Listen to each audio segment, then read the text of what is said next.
ओम श्री हनुमते नमः। आज आप सुनिए हनुमान जी की व्रत कथा। व्यास जी ने कहा, एक बार नैमिषारण्य तीर्थ में 80,000 मुनि एकत्रित होकर पुराणों के ज्ञाता श्री सूत जी से पूछने लगे, हे महामुनि, आपने हमें अनेक पुराणों की कथाएं सुनाई हैं। अब कृपा करके हमें ऐसा व्रत और कथा बताएं जिसके करने से संतान की प्राप्ति हो तथा मनुष्यों को रोग, शोक, अग्नि, सर्व दुख आदि का भय दूर हो जाए, क्योंकि कलयुग में सभी जीवों की आयु बहुत कम है। फिर इस पर उन्हें रोग और चिंता के कष्ट लगे रहेंगे, तो फिर वे श्री हरि के चरणों में अपना ध्यान कैसे लगा सकेंगे। श्री सूत जी बोले, हे मुनियों, आपने लोक कल्याण के लिए बहुत ही उत्तम बात पूछी है। एक बार युधिष्ठिर ने भगवान श्री कृष्ण से लोक कल्याण के लिए यही प्रश्न किया था। भगवान श्री कृष्ण और युधिष्ठिर का संवाद तुम्हारे सामने कहता हूँ, ध्यान देकर सुनो। एक समय पांडवों की सभा में श्री कृष्ण जी बैठे हुए थे। तब युधिष्ठिर ने भगवान श्री कृष्ण से प्रश्न किया, हे प्रभु नंद नंदन गोविंद, आपने मेरे लिए अनेकों कथाएं सुनाई हैं। आज आप कृपा करके ऐसा व्रत या कथा सुनाएं जिसके करने से मनुष्य को रोग, चिंता का भय समाप्त हो जाए और उसको पुत्र की प्राप्ति हो। हे प्रभु, बिना पुत्र के जीवन व्यर्थ है। पुत्र के बिना मनुष्य नरकगामी होता है। पुत्र के बिना मनुष्य पितृ ऋण से छुटकारा नहीं पा सकता और ना ही उसका पुण्यज्ञ नामक नरक से उद्धार हो सकता है। अतः पुत्रदायक व्रत बतलाए। श्री कृष्ण भगवान बोले, हे राजन, मैं एक प्राचीन इतिहास सुनाता हूँ, आप ध्यान पूर्वक सुने। कुंडलपुर नामक एक नगर था। उसमें नंदा नामक एक ब्राह्मण रहता था। भगवान की कृपा से उसके पास सब कुछ था, फिर भी वे बहुत दुखी था। इसका कारण ये था कि ब्राह्मण की स्त्री सुनंदा के कोई संतान नहीं थी। सुनंदा पतिव्रता थी, भक्ति पूर्वक श्री हनुमान जी की आराधना करती थी। मंगलवार के दिन व्रत करके अंत में भोजन बनाकर हनुमान जी का भोग लगाने के बाद स्वयं भोजन करती थी। एक बार मंगलवार के दिन ब्राह्मणी गृह कार्य की अधिकता के कारण हनुमान जी को भोग ना लगा सकी, तो इस पर उसे बहुत दुख हुआ। उसने कुछ भी नहीं खाया और अपने मन में प्रण किया कि अब तो अगले मंगलवार को ही हनुमान जी को भोग लगाकर अन्न जल ग्रहण करूंगी। ब्राह्मणी सुनंदा प्रतिदिन भोजन बनाती, श्रद्धा पूर्वक पति को खिलाती, परंतु स्वयं भोजन नहीं करती और मन ही मन श्री हनुमान जी की आराधना करती थी। इस प्रकार 6 दिन बीत गए और ब्राह्मणी सुनंदा अपने निश्चय के अनुसार भूखी प्यासे निराहार रही। अगले मंगलवार को ब्राह्मणी सुनंदा प्रातः काल ही बेहोश होकर गिर पड़ी। ब्राह्मणी सुनंदा की इस असीम भक्ति के प्रभाव से श्री हनुमान जी बहुत प्रसन्न हुए और प्रकट होकर बोले, हे सुनंदा, मैं तेरी भक्ति से बहुत प्रसन्न हूँ, तू उठ और वर मांग। सुनंदा अपने आराध्य देव श्री हनुमान जी को आगे देखकर आनंद की अधिकता से विवल हो श्री हनुमान जी के चरणों में गिरकर बोली, हे प्रभु, मेरी कोई संतान नहीं है, कृपा करके मुझे संतान प्राप्ति का आशीर्वाद दे, आपकी अति कृपा होगी। श्री महावीर जी बोले, तेरी इच्छा पूर्ण होगी, तेरे एक कन्या पैदा होगी, उसके अष्टांग प्रतिदिन सोना दिया करेंगे। इस प्रकार कहकर श्री महावीर जी अंतर ध्यान हो गए। ब्राह्मणी सुनंदा बहुत हर्षित हुई और सभी समाचार अपने पति से कहा। ब्राह्मण देव कन्या का वरदान सुनकर कुछ दुखी हुए, परंतु सोना मिलने की बात सुनी तो बहुत प्रसन्न हुए। विचार किया कि ऐसी कन्या के साथ मेरी निर्धनता भी समाप्त हो जाएगी। श्री हनुमान जी की कृपा से ये ब्राह्मणी गर्भवती हुई और 10वें महीने में उसे बहुत ही सुंदर पुत्री प्राप्त हुई। ये बच्ची अपने पिता के घर में ठीक उसी तरह से बढ़ने लगी जिस प्रकार शुक्ल पक्ष का चंद्रमा बढ़ता है। 10वें दिन ब्राह्मण ने उस बालिका का नामकरण संस्कार कराया।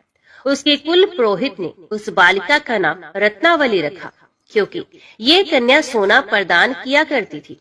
इस कन्या ने पूर्व जन्म में बड़े ही विधान से मंगलदेव का व्रत किया था। रत्नावली का अष्टांग बहुत सा सोना देता था। उस सोने से नंदा ब्राह्मण बहुत ही धनवान हो गए। अब ब्राह्मणी भी बहुत अभिमान करने लगी। समय बीतता रहा। अब रत्नावली 10 वर्ष की हो चुकी थी। एक दिन जब नंदा ब्राह्मण प्रसन्नचित था, तब सुनंदा ने अपने पति से कहा, मेरी पुत्री रत्नावली विवाह के योग्य हो गई है। अतः आप कोई सुंदर तथा योग्य वर देखकर इसका विवाह कर दीजिए। ये सुनकर ब्राह्मण बोला, अभी तो रत्नावली बहुत छोटी है। तब ब्राह्मणी बोली, शास्त्रों की आज्ञा है कि कन्या 8वें वर्ष में गौरी, 9 वर्ष में रोहिणी, 10वें वर्ष में कन्या, इसके पश्चात रजस्वला हो जाती है। गौरी के दान से पाताल लोक की प्राप्ति होती है, रोहिणी के दान से वैकुंठ लोक की प्राप्ति होती है, कन्या के दान से इंद्र लोक में सुखों की प्राप्ति होती है। अगर हे पतिदेव रजस्वला का दान किया जाता है तो घोर नरक की प्राप्ति होती है। इस पर ब्राह्मण बोला, अभी तो रत्नावली मात्र 10 ही वर्ष की है। मैंने तो 16-16 साल की कन्याओं के विवाह करवाए हैं, अभी जल्दी क्या है। तब ब्राह्मणी सुनंदा बोली, आपको तो लोभ अधिक हो गया लगता है। शास्त्रों में कहा गया है कि माता पिता और बड़ा भाई रजस्वला कन्या को देखते हैं तो वे अवश्य ही नरकगामी होते हैं।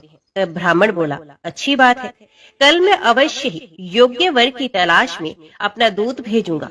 दूसरे दिन ब्राह्मण ने अपने दूत को बुलाया और आज्ञा दी कि जैसी सुंदर मेरी कन्या है वैसा ही सुंदर वर उसके लिए तलाश करे। दूत अपने स्वामी की आज्ञा पाकर निकल पड़ा। पंपई नगर में उसने एक सुंदर लड़के को देखा। ये बालक एक ब्राह्मण परिवार का बहुत गुणवान पुत्र था। इसका नाम सोमेश्वर था। दूत ने इस सुंदर व गुणवान ब्राह्मण पुत्र के बारे में अपने स्वामी को पूर्ण विवरण दिया।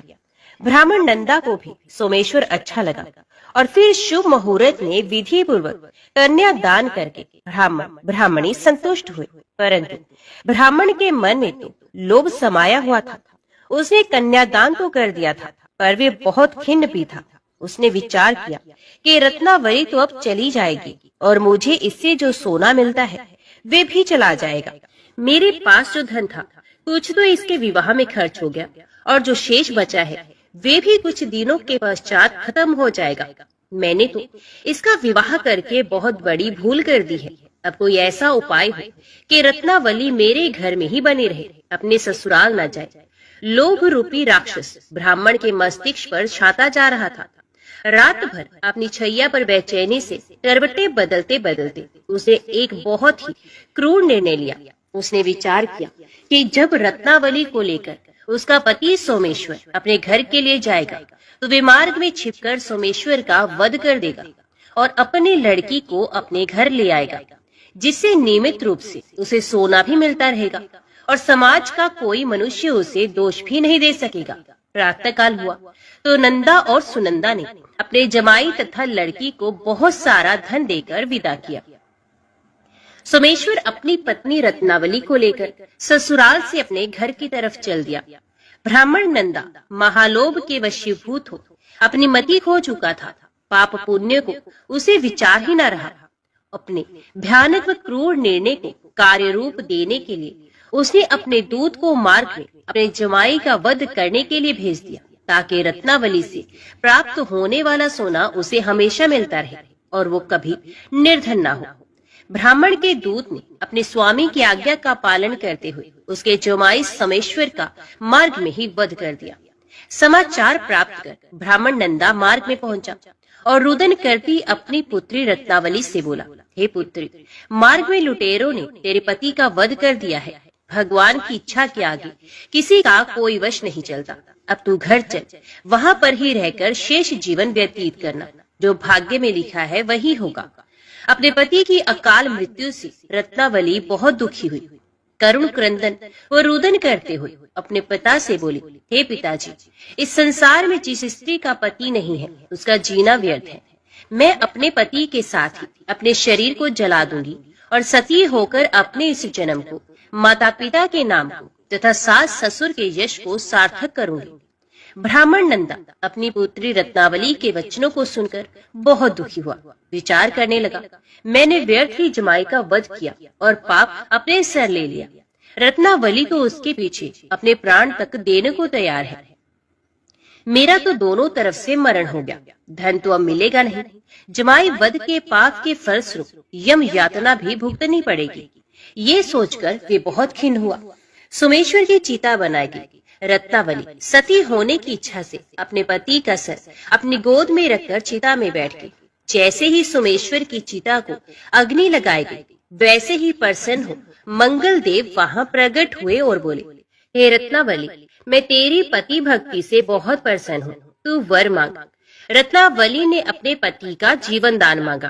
तब मंगलदेव बोले, रत्नावली, तेरा पति अजर अमर है, ये महाविद्वान भी होगा, और इसके अतिरिक्त तेरी जो इच्छा हो वो वर मांग। तब रत्नावली बोली, हे ग्रहों के स्वामी, यदि आप मुझ पर प्रसन्न हैं तो मुझे ये वरदान दीजिए कि जो भी मनुष्य मंगलवार के दिन प्रातः काल लाल पुष्प लाल चंदन से पूजा करके आपका स्मरण करे, उसको रोग व्याधि ना हो, स्वजनों का कभी वियोग ना हो, सर्प अग्नि तथा शत्रुओं का भय ना रहे। जो स्त्री मंगलवार का व्रत करे वे कभी विधवा ना हो।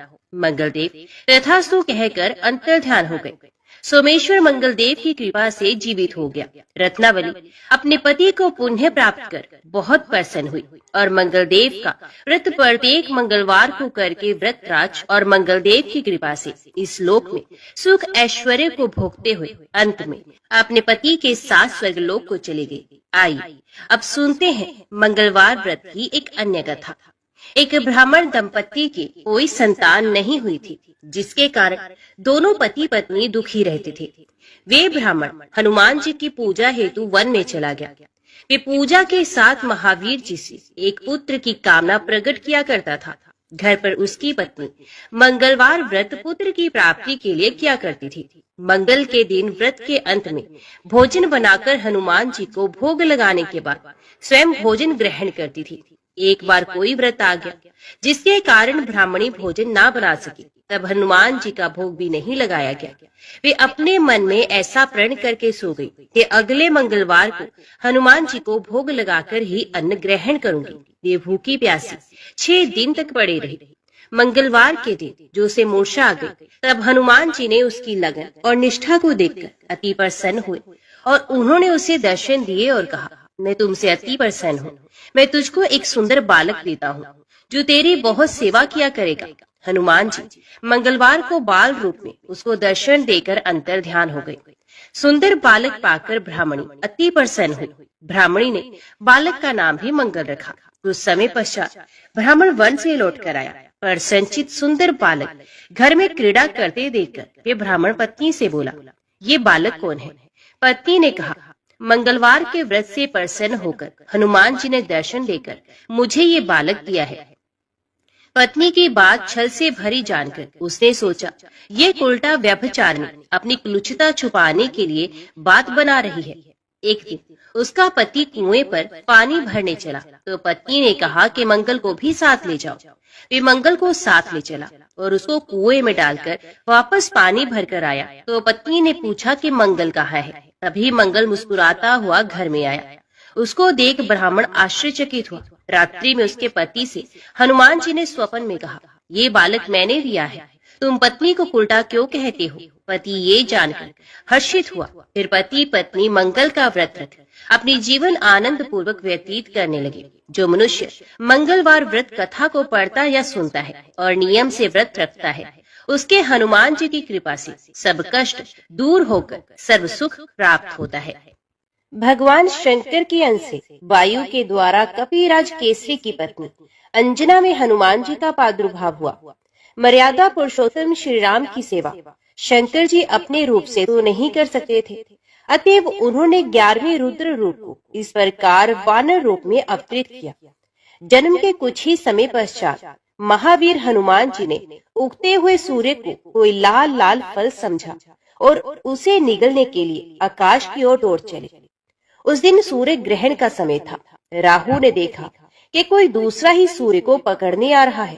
तब वे उस आने वाले को पकड़ने लगा, किंतु जब वायुपुत्र उसकी ओर बढ़े तब वे डरकर भाग गया।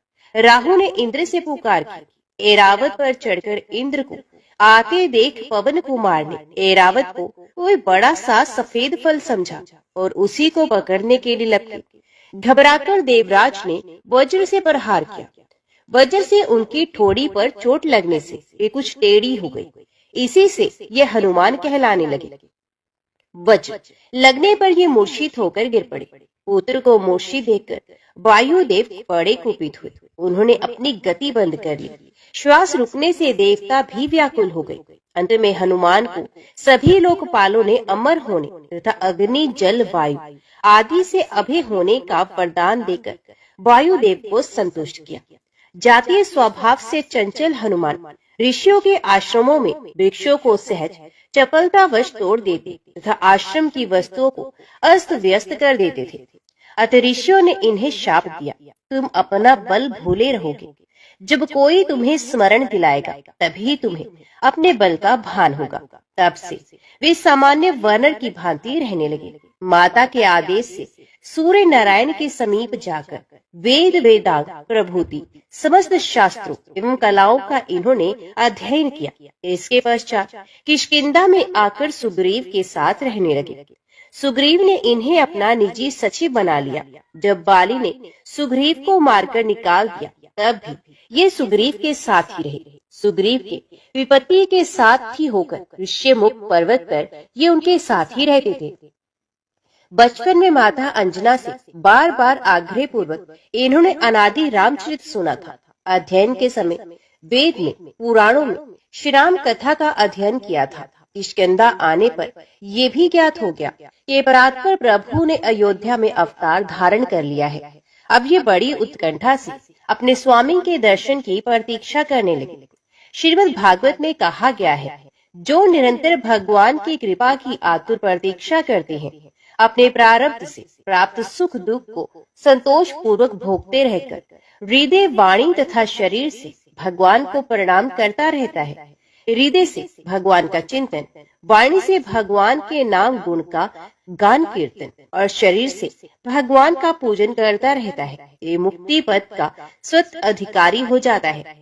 श्री हनुमान जी तो जन्म से ही माया के बंधनों से सर्वथा मुक्त थे। वे तो अहर्निश अपने स्वामी श्री राम के ही चिंतन में लगे रहते थे। अंत में श्री राम अपने छोटे भाई लक्ष्मण के साथ रावण के द्वारा सीता जी के चुरा लिए जाने पर उन्हें ढूंढते हुए ऋष्यमुख के पास पहुँचे। सुग्रीव को शंका हुई कि इन राजकुमारों को बाली ने मुझे मारने के लिए ही ना भेजा हो। हनुमान जी को परिचय जानने के लिए उन्होंने भेजा। विपर वेश धारण कर हनुमान जी आए और परिचय पूछकर जब अपने स्वामी को पहचाना तब वे उनके चरणों पर गिर पड़े और वे रोते रोते कहने लगे, एकू मैं मंद मोह बस कुटिल हृदय अज्ञान, पुण्य प्रभु मोहे विसार्यो दीन बंधु भगवान। श्री राम ने उठाकर उन्हें हृदय से लगा लिया। तभी से हनुमान जी श्री अवधेश कुमार के चरणों के समीप ही रहे। हनुमान जी की प्रार्थना से भगवान ने सुग्रीव से मित्रता की और बाली को मारकर सुग्रीव को किष्किंधा का राज्य दिया। राज्य भोग में सुग्रीव को परमत देखकर हनुमान जी ने ही उन्हें सीतान्वेषण के लिए सावधान किया। ये पवन कुमार ही वानरों को एकत्रित कर लाए। श्री राम जी ने उनको ही अपनी मुद्रिका दी। 100 योजन समुद्र लांघने का प्रश्न आने पर जब जामवंत जी ने हनुमान जी को उनके बल का स्मरण दिलाकर कहा कि आपका तो अवतार ही राम कार्य संपन्न करने के लिए हुआ है, तब अपनी शक्ति का बोध कर केसरी नंदन उठकर खड़े हुए।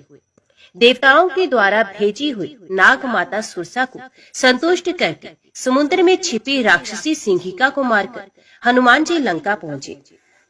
द्वार रक्षिका लंकनी को एक घूंसे में सीधा करके छोटा रूप धारण कर ये लंका में रात्रि के समय प्रविष्ट हुए।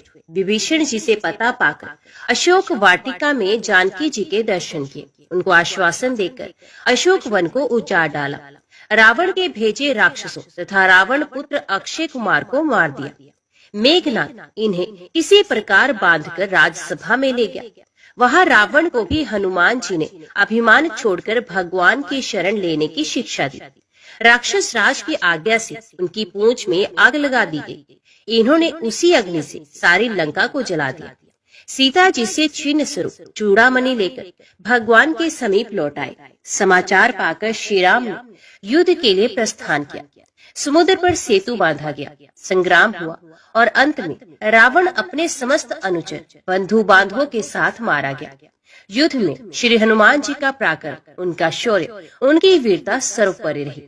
वानरी सेना के संकट के समय ये सदा सहायक रहे। राक्षस उनकी हुंकार से ही कांपते थे।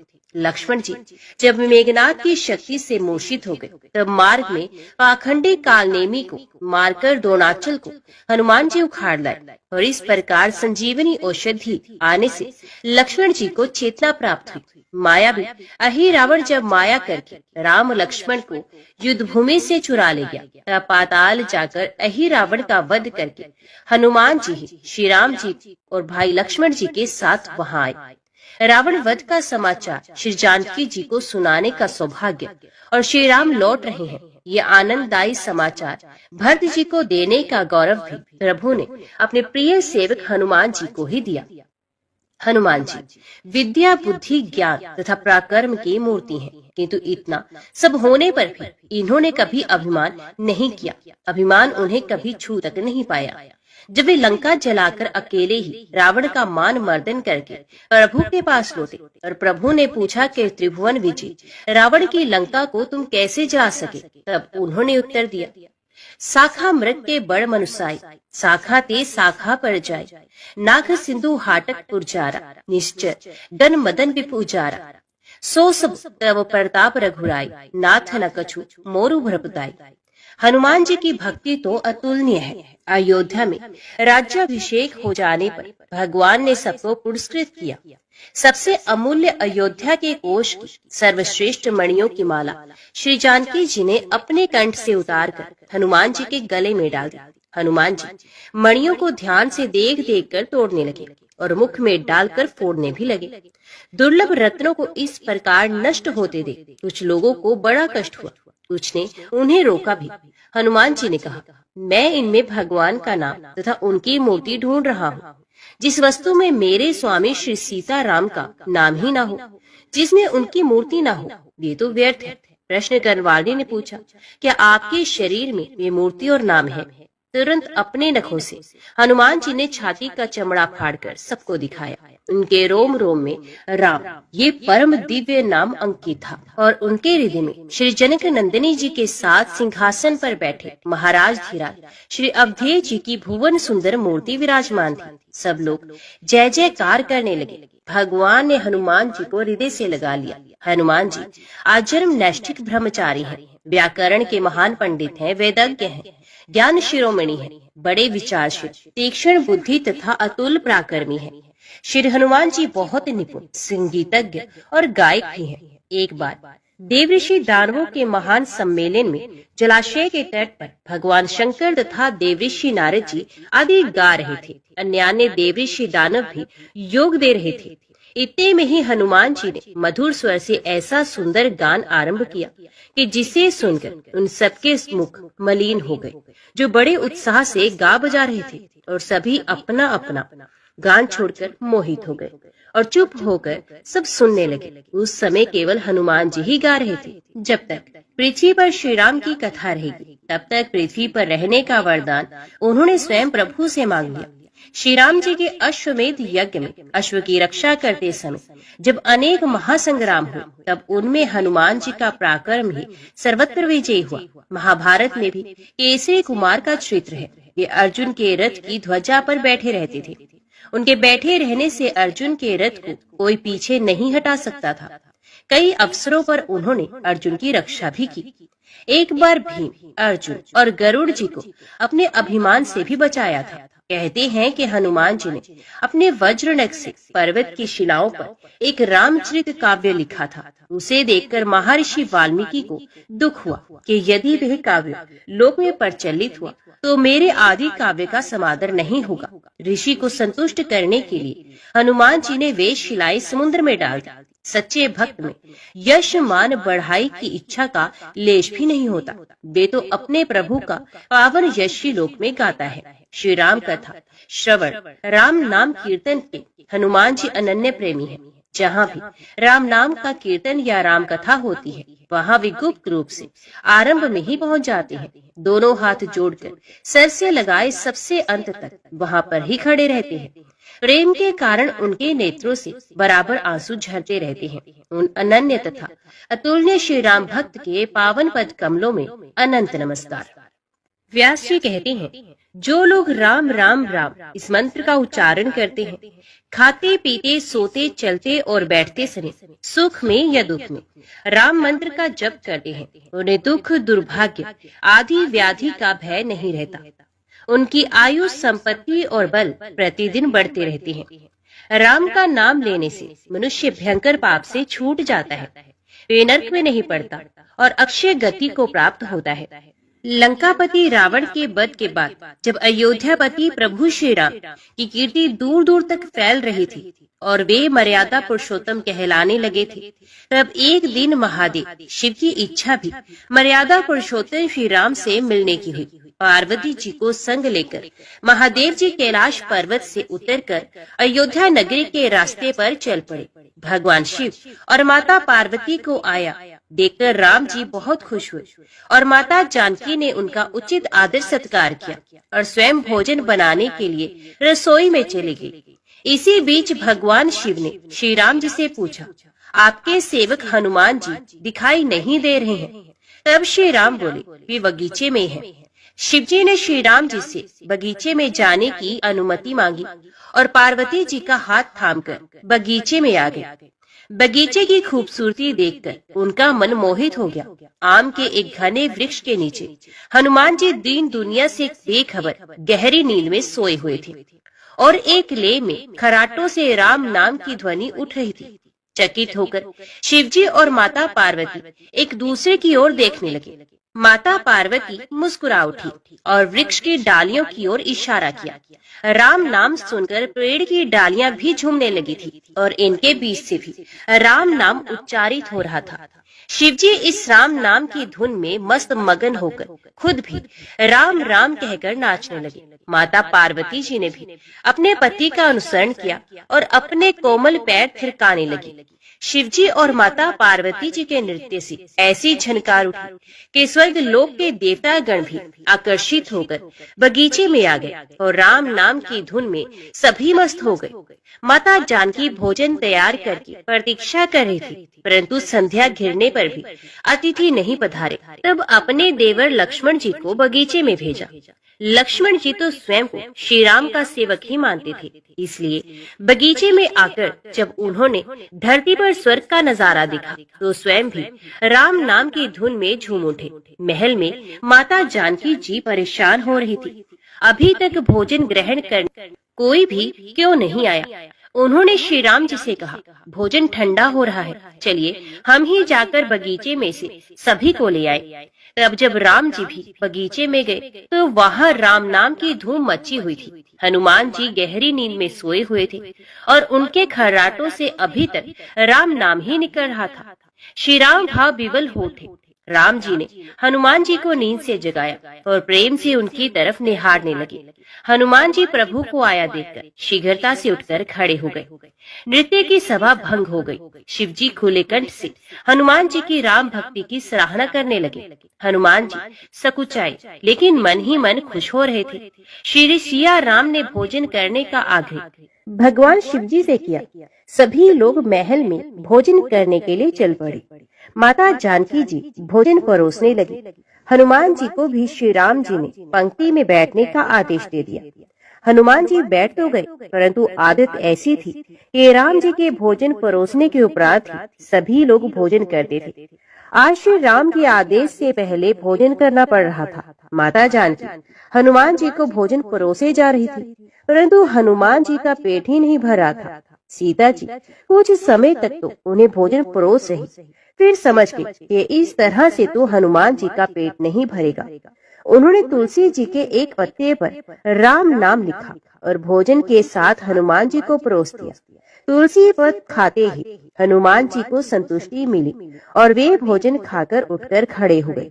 भगवान शिव शंकर ने प्रसन्न होकर हनुमान जी को आशीर्वाद दिया कि आपकी राम भक्ति युगों युगों तक याद की जाएगी और आप संकट मोचन के नाम से जाने जाएंगे। आइए अब सुनते हैं राम नाम की महिमा की दूसरी कहानी। महादेव जी को एक बार बिना कारण के किसी को प्रणाम करते देखकर माता पार्वती जी ने पूछा, आप किसको प्रणाम करते रहते हैं? तब शिव जी ने अपनी धर्म पत्नी पार्वती जी से कहा कि हे देवी, जो व्यक्ति एक बार राम कहता है उसे मैं 3 बार प्रणाम करता हूँ। पार्वती जी ने फिर से पूछा, हे भगवान, आप शमशान में क्यों जाते हैं और ये चिता की भस्म को अपने शरीर पर क्यों धारण करते हैं? उसी समय शिव जी पार्वती जी को शमशान में ले गए और वहाँ एक शव अंतिम संस्कार के लिए ले जाया गया। लोग राम नाम सत्य है कहते हुए शव को ला रहे थे। शिव जी ने कहा कि देखो पार्वती, इस शमशान की ओर जब लोग आते हैं तो राम नाम का स्मरण करते हुए आते हैं और इस शव के निमित्त से कई लोगों के मुख से मेरा अति प्रिय दिव्य राम नाम निकलता है। उसी को सुनने के लिए मैं शमशान में आता हूँ और इतने लोगों के मुख से राम नाम का जप करवाने में निमित्त बनने वाले इस शव का मैं सम्मान करता हूँ, प्रणाम करता हूँ और अग्नि में जलने के बाद उसकी भस्म को अपने शरीर पर लगा लेता हूँ। राम नाम बुलवाने वाले के प्रति मुझे इतना प्रेम है। एक बार शिव जी कैलाश पर पहुँचे और पार्वती जी से भोजन मांगा। तब पार्वती जी विष्णु सहस्त्र नाम का पाठ कर रही थी। पार्वती जी ने कहा, अभी पाठ पूरा नहीं हुआ है, कृपया थोड़ी देर प्रतीक्षा कीजिए। तब शिव जी ने कहा, इसमें तो समय और श्रम दोनों लगेंगे। संत लोग जिस तरह से सहस्रनाम को छोटा कर लेते हैं और नित्य जपते हैं, वैसा उपाय करें। तो पार्वती जी ने पूछा, ये वे उपाय कैसे करते हैं, मैं सुनना चाहती हूँ। तो शिव जी ने बताया, केवल एक बार राम कह लो, इससे तुम्हें सहस्र नाम भगवान के 1000 नाम लेने का फल मिल जाएगा। एक राम नाम 1000 दिव्य नामों के समान है। तो पार्वती जी ने वैसा ही किया। भगवान बोले, श्री राम राम रामेति रामे राम मनोरमे सहस्र नाम तत् तुल्य राम नाम वरानने। ये राम नाम सभी आपदाओं को हरने वाला, सभी संपदा को देने वाला दाता है, सारे संसार को विश्राम या शांति प्रदान करने वाला है। इसलिए मैं इसे बार बार प्रणाम करता हूँ।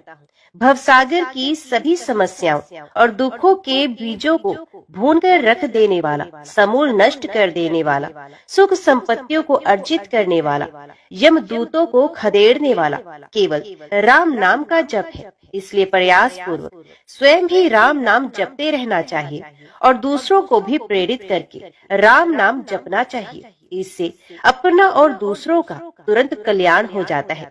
यही सबसे सुलभ और अचूक उपाय है। इसलिए हमारे देश में प्रणाम राम राम कहकर किया जाता है। आइए अब सुनते हैं बिल वृक्ष की महिमा। एक बार नारद जी ने भोलेनाथ जी की स्तुति करके प्रभु से पूछा कि हे प्रभु, आपको प्रसन्न करने के लिए सबसे उत्तम और सुलभ साधन क्या है? हे त्रिलोकीनाथ, आप तो निर्विकार और निष्काम है, आप सहज ही प्रसन्न हो जाते हैं। फिर भी मेरे जानने की इच्छा है कि आपको क्या प्रिय है। तब शिव जी बोले, नारद जी, वैसे तो मुझे भक्त के भाव सबसे प्रिय हैं, फिर भी आपने पूछा है तो मैं बताता हूँ। मुझे जल के साथ साथ बिलपत्र बहुत प्रिय है। जो अखंड बिलपत्र मुझे श्रद्धा से अर्पित करते हैं, मैं उन्हें अपने लोक में स्थान देता हूँ। नारद जी भगवान शंकर और माता पार्वती की वंदना करके अपने लोक को चले गए। उनके जाने के पश्चात पार्वती जी ने शिव जी से पूछा कि हे प्रभु, मेरी ये जानने की बड़ी तीव्र इच्छा हो रही है कि आपको बिलपत्र इतने प्रिय क्यों है। कृपया करके मेरी जिज्ञासा को शांत कीजिए। तब शिव जी बोले, हे शिव, बिल के पत्ते मेरे जटा के समान है। उसका त्रियत्र यानी 3 पत्ते ऋग्वेद, यजुर्वेद और सामवेद है। शाखाएं समस्त शास्त्र का स्वरूप है। बिलपत्र को आप पृथ्वी का कल्प वृक्ष समझे, जो ब्रह्मा विष्णु और शिव स्वरूप है। हे पार्वती, स्वयं महालक्ष्मी जी ने शैल पर्वत पर बिल वृक्ष रूप में जन्म लिया। इस कारण भी बेल का वृक्ष मेरे लिए अति प्रिय है। महालक्ष्मी जी ने बिल का रूप धरा। ये सुनकर पार्वती जी कौतूहल में पड़ गई और पार्वती जी ने कौतूहल में उपजी जिज्ञासा को रोक न पाई। उन्होंने पूछा, देवी लक्ष्मी ने आखिर बिल वृक्ष का रूप क्यों लिया? आप ये कथा विस्तार से कहें। तब भोलेनाथ ने देवी पार्वती जी को कथा सुनाना आरंभ किया। हे देवी, सतयुग में ज्योति रूप में मेरे अंश का रामेश्वर लिंग था। ब्रह्मा आदि देवों ने उसका विधिवत पूजन अर्चन किया था। इसका परिणाम ये हुआ कि मेरे अनुग्रह से वाणी देवी सबकी प्रिय हो गई। वे भगवान विष्णु को सतत प्रिय हो गई। मेरे प्रभाव से भगवान केशव के मन में वाग देवी के लिए जितनी प्रीति उत्पन्न हुई, वे स्वयं लक्ष्मी जी को नहीं भाई। लक्ष्मी देवी का श्री हरि के प्रति मन में कुछ दुराव पैदा हो गया और वे चिंतित और रुष्ट होकर चुपचाप परम उत्तम श्री शैल पर्वत पर चले गए। वहाँ उन्होंने तप करने का निश्चय किया और उत्तम स्थान का चयन करने लगे। महालक्ष्मी ने उत्तम स्थान का निश्चय करके मेरे लिंग विग्रह की उग्र तपस्या प्रारंभ की। उनकी तपस्या कठोरतम होती जा रही थी। हे परमेश्वरी, कुछ समय के बाद महालक्ष्मी जी ने मेरे लिंग विग्रह से थोड़ा ऊर्ध्व में एक वृक्ष का रूप धारण कर लिया और अपने पत्रों और पुष्पों द्वारा निरंतर मेरा पूजन करने लगी। इस तरह महालक्ष्मी जी ने लाखों वर्षों तक घोर आराधना की। अंततः उन्हें मेरा अनुग्रह प्राप्त हुआ। मैं वहां प्रकट हुआ और देवी से इस घोर तप की आकांक्षा पूछकर वर देने को तैयार हुआ। महालक्ष्मी जी ने मांगा कि श्री हरि के हृदय में मेरे भाव से वाग देवी के लिए जो स्नेह हुआ है वे समाप्त हो जाए। तब शिव जी बोले, मैंने महालक्ष्मी जी को समझाया, श्री हरि के हृदय में आपके अतिरिक्त किसी और के लिए कोई प्रेम नहीं। वाग्देवी के प्रति उनका प्रेम नहीं अपितु श्रद्धा है। ये सुनकर लक्ष्मी जी प्रसन्न हो गई और उन्हें भगवान श्री विष्णु के हृदय में स्थित होकर निरंतर उनके साथ विहार करने लगी। पार्वती जी, महालक्ष्मी के हृदय का एक बड़ा विकार इस प्रकार दूर हो गया। इस कारण हरि प्रिया उसी वृक्ष रूप में सर्वथा अतिशय भक्ति में भरकर यत्न पूर्वक मेरी पूजा करने लगी। हे पार्वती, इसी कारण विश्व का वृक्ष, उसके पत्ते का फूल आदि मुझे बहुत प्रिय है। मैं निर्जन स्थान में बेल वृक्ष का आश्रय लेकर रहता हूँ। बेल वृक्ष को सदा सर्व तीर्थ में एवं सर्वदेव माना चाहिए। बेलपत्र, बेल फूल, बेल वृक्ष अथवा बेल काष्ठ के चंदन से जो मेरा पूजन करता है वे भक्त मेरा अति प्रिय है।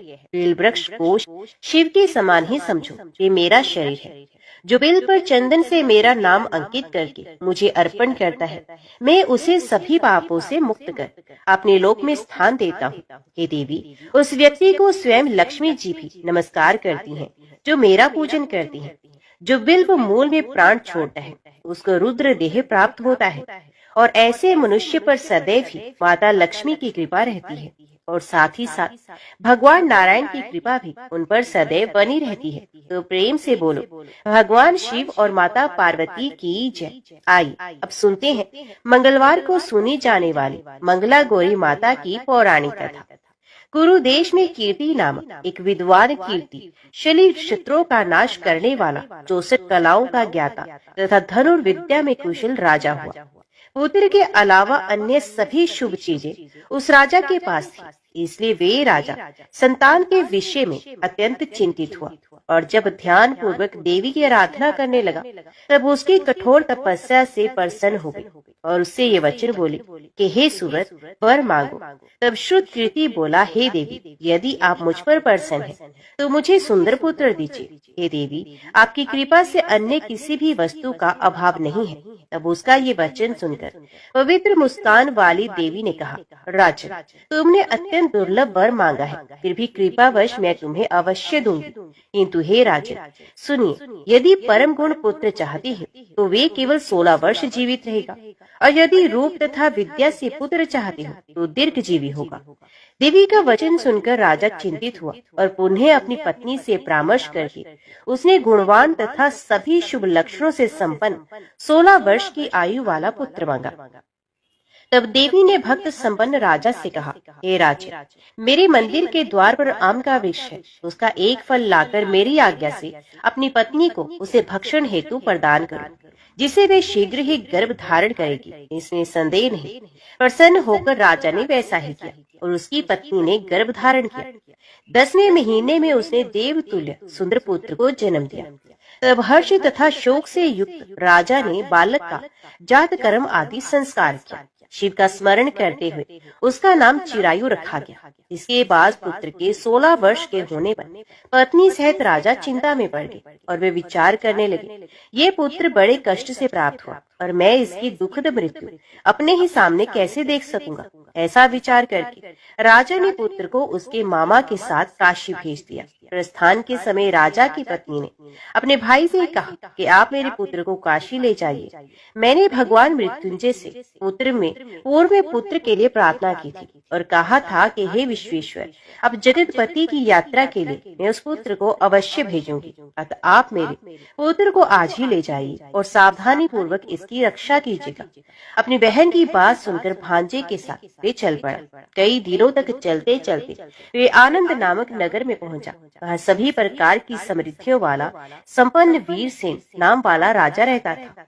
उस राजा की एक सर्व लक्षण संपन्न युवावस्था प्राप्त मनोहर और रूप लावण्यमयी मंगला गौरी नामक कन्या थी। उत्तम सौंदर्य अभिवृद्धि को प्राप्त वे कन्या किसी समय सखियों के साथ नगर के उपवन में क्रीड़ा करने के लिए गई हुई थी। उसी समय वे चिरायु तथा उसका मामा वे दोनों भी वहां पहुंच गए और उन कन्याओं को देखने की लालसा से वहीं विश्राम करने लगे। इसी बीच विनोद पूर्वक क्रीड़ा करती हुई उन कन्याओं में से किसी एक ने कुपित होकर राजकुमारी को कुवचन कह दिया। तब उस अशुभ वचन को सुनकर राजकुमारी ने कहा कि तुम अनुचित बातें क्यों बोल रही हो? मेरे कुल में तो इस प्रकार की कोई नहीं। मंगला गौरी की कृपा से तथा उनके व्रत के प्रभाव से विवाह के समय जिसके सर पर मेरे हाथ से अक्षत पड़ेंगे वे यदि अल्पायु वाला भी होगा तो चिरंजीवी हो जाएगा। इसके बाद वे सभी कन्याएं अपने अपने घर चली गईं। उसी दिन राजकुमारी का विवाह था, बल्कि देश के दृढ़ धर्मा नामक राजा के सुकेतु नाम वाले पुत्र के साथ उसका विवाह निश्चित किया गया था। वे सुकेतु कुरूप तथा बहरा था। तब सुकेतु के साथ आए हुए उन लोगों ने विचार किया कि इस समय कोई दूसरा श्रेष्ठ वर ले जाना चाहिए और विवाह संपन्न हो जाने के बाद वहां सुकेतु पहुंच जाए। तो उन लोगों ने चिरायु के मामा के पास जाकर याचना की कि आप इस बालक को हमें दे दीजिए, जिससे हमारा कार्य सिद्ध हो जाए। इस पृथ्वी पर परोपकार के समान दूसरा कोई धर्म नहीं। तब उनकी बात सुनकर चिरायु का मामा मन ही मन बहुत प्रसन्न हुआ, क्योंकि इसने उपवन में पहले ही कन्या मंगला गौरी की बात सुनी थी। फिर भी उसने एक बार कहा कि आप लोग इसे किस लिए मांग रहे हैं? कार्य की सिद्धि हेतु वस्त्र अलंकार आदि मांगे जाते हैं, भर्तों को कभी कहीं नहीं मांगा जाता। तथापि आप लोगों का सम्मान करने के लिए मैं इसे दे रहा हूँ। इसके बाद चिरायु को वहां ले जाकर उन लोगों ने विवाह संपन्न कराया। सप्तपदी आदि के हो जाने पर रात्रि में शिव पार्वती की प्रतिमा के समक्ष उस चिरायु ने हर्ष युक्त होकर मंगला गौरी के साथ शयन किया। उसी दिन चिरायु के 16 वर्ष पूर्ण हो चुके थे और अर्धरात्रि में साक्षात काल सर्प रूप में वहां आ गया। इसी बीच संयोगवश राजकुमारी जाग गई। उसने उस महासर्प को वहां देखा और भय से व्याकुल होकर कांपने लगी। तभी उस कन्या ने धैर्य धारण किया, 16 उपचारों से सर्प की पूजा की और पीने के लिए दूध दिया। उसने दीनता भरी वाणी में उस सर्प की प्रार्थना की और स्तुति की। मंगला गौरी प्रार्थना करने लगी, मैं उत्तम व्रत करूंगी जिससे मेरे पति जीवित रहें। ये जिस तरह से चिरकाल तक जीवित रहे, अब वैसा कीजिए। इतने में सर्प वहां स्थित एक कमंडल में प्रवेश कर गया। उस मंगला गौरी ने अपनी कंचुकी से उस कमंडल का मुंह बांध दिया। इसी बीच उसका पति अंगड़ाई लेकर जाग गया और अपनी पत्नी से बोला कि हे प्रिय, मुझे भूख लगी है। तभी अपनी माता के पास जाकर खीर लड्डू आदि ले आई और उसके द्वारा दिए भोज्य पदार्थ को उसने प्रसन्न मन होकर खाया। भोजन के बाद हाथ धोते समय उसके हाथ से अंगूठी गिर पड़ी। तांबूल खाकर वे पुनः सो गया। उसके बाद मंगला गौरी कमंडल को फेंकने के लिए जाने लगी। विधि की कैसी गति है! उस कमंडल में से बाहर की ओर जगमग करती हुई हार कांति को देखकर वे आश्चर्यचकित हो गई। घट में स्थित उस हार को उसने अपने कंठ में धारण किया। इसके बाद कुछ रात शेष रहते ही चिरायु का मामा आकर उसे ले गया। इसके बाद वर पक्ष के लोग सुकेतु को वहां ले आए। उसे देखकर मंगला गौरी ने कहा कि ये मेरा पति नहीं है। तब उन सभी ने उससे कहा कि हे शुभे, तुम ये क्या बोल रही हो? यहाँ तुम्हारा कोई परिचायक हो तो उसे हम लोगों को बताओ। मंगला गौरी बोली, जिसने रात में 9 रत्नों से बनी अंगूठी दी है, उसकी अंगुली में इसे डालकर परिचायक निशानी देखे। मेरे पति ने रात्रि में मुझे जो हार दिया था उसके रत्नों का समुदाय कैसा है, उस बात को ये बताए। ये तो कोई अन्य ही है।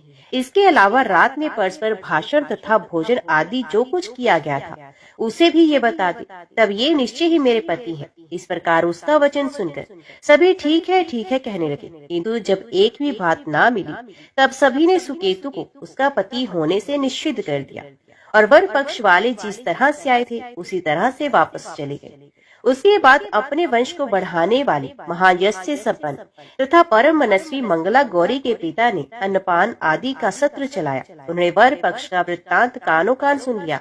ये स्वरूप से कुरूप होने के कारण लोगों के द्वारा इसी अन्य को वर के रूप में आदर पूर्वक लाया गया था। तब उन्होंने अपनी कन्या को पर्दे के भीतर बिठा दिया। उसके बाद 1 वर्ष बीतने पर यात्रा करके चिरायु अपने मामा के साथ ये देखने आया कि विवाह के बाद वहाँ क्या हुआ। तब भीतर से उसे देखकर वे मंगला गौरी अत्यंत प्रसन्न हुई और माता पिता से बोली कि मेरे पति आ गए हैं। तब राजा ने अपने स्वजनों को बुलाकर पूर्व में कहे गए सभी परिचायकों को निशानी को देकर मंद मुस्कान वाली अपनी कन्या चिरायु को सौंप दी। निशिष्ट जनों को साथ लेकर विवाह का उत्सव कराया गया। इसके बाद राजा वीर सिंह ने वस्त्र आभूषण आदि सेना घोड़े रथ और अन्य भी बहुत सी सामग्रियां देकर उन्हें विदा किया। उसके बाद कुल को आनंदित करने वाला वे चिरायु पत्नी तथा मामा को साथ लेकर सेना के साथ अपने नगर पहुंचा। लोगों के मुख से उसे आया हुआ सुनकर उसके माता पिता को विश्वास नहीं हुआ। उन्होंने सोचा कि प्रारब्ध अन्यथा कैसे हो सकता है। इतने में अपने माता पिता के पास आया और स्नेह से परिपूर्ण वे चिरायु भक्ति पूर्वक उनके चरणों में गिर पड़ा। तब अपने पुत्र का मस्तक सुनकर उन दोनों ने परम आनंद प्राप्त किया। पुत्र वधु मंगला गौरी ने भी सास ससुर को प्रणाम किया। तब सास उसे अपनी गोद में बिठाकर सारा वृत्तांत शीघ्रता पूर्वक पूछने लगी। हे महामुनि, तब पुत्र वधु ने भी मंगला गौरी के उत्तम व्रत महात्म्य तथा जो कुछ घटित हुआ था वे सब वृत्तांत बताया। जो कोई भी इसका श्रवण करता है या इसको कहता है उसके सभी मनोरथ पूर्ण हो जाते हैं, इसमें संदेह नहीं। प्रेम से बोली मंगला गौरी माता की जय।